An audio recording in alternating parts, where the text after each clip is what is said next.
United Nation Office on Drugs and Crime હેઠળ વર્ષ 2024નો world wildlife crime report પ્રસિદ્ધ થયેલ છે.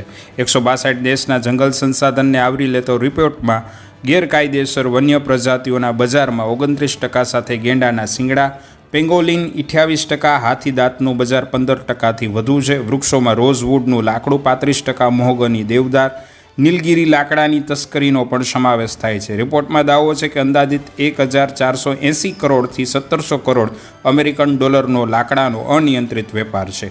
વૃક્ષોનો 17 અબજ ડોલરનો કારોબાર જોવા મળે છે. પેંગોલિન પ્રાણી, જે ગુજરાતીમાં કીડીખાવથી ઓળખાય છે, તેના શરીર ઉપર અભેદ ભીંગડાનું અનિયંત્રિત વિશ્વ બજાર છે એ જોવા મળતું હોય છે, જે ચીન અને દક્ષિણ પૂર્વ એશિયામાં તેનું મોટું બજાર છે. તેનો મોટા ભાગે શિકાર થાય છે. સબસ્ક્રાઇબ નાવ એટ નીરવ મંદિર ચેનલ.